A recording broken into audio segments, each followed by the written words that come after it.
one of the themes that we were working on this weekend was these expanding our circles of concern.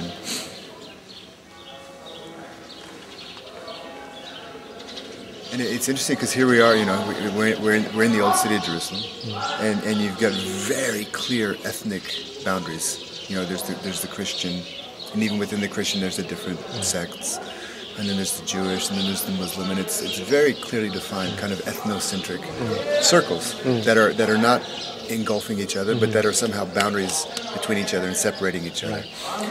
And they're beautiful. Each circle is really, really beautiful in itself. Yeah.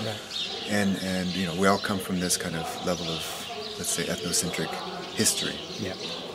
But also you and I have the privilege or the good fortune, whatever, let's just say the privilege of being born in a pluralistic society, in a pluralistic context where the circles actually include these different groups.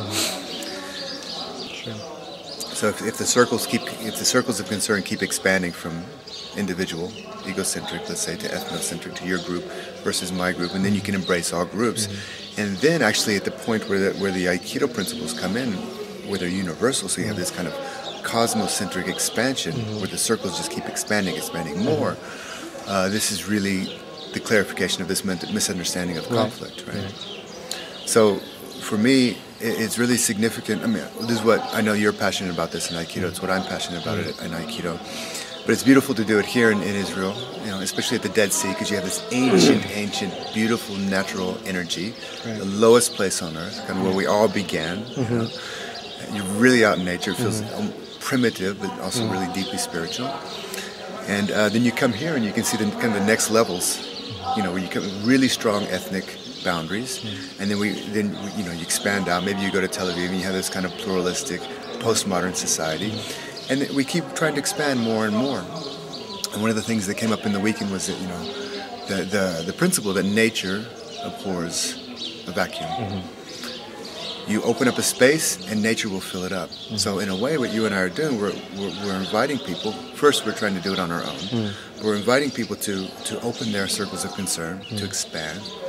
As soon as the boundaries are dropped, and there's a sense of opening the circles of concern, it's going to be filled. Yeah. That vacuum will be filled up with consciousness, with, let's say, if we're doing Aikido, the higher principles of Aikido. And at this point, this is where Aikido actually becomes a higher discipline, a path of some type of higher perspective, or more inclusive, more broader perspective, that clarifies the misunderstanding of conflict. And sometimes the stronger your tradition, the stronger your teacher, your own practice, the easier it is to make that mistake and put yourself on the inside of your circle. Everybody else is on the outside. They're wrong. We're on the inside. It feels good. You put them out.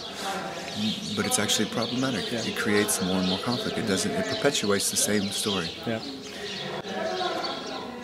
But if we can open those circles of concern, we'll actually come to the point of saying, no, we are one. Not just as a perspective, not just as a connection with you and I, but also in a physical expression through the Aikido. To actually physically experience that. Right, exactly.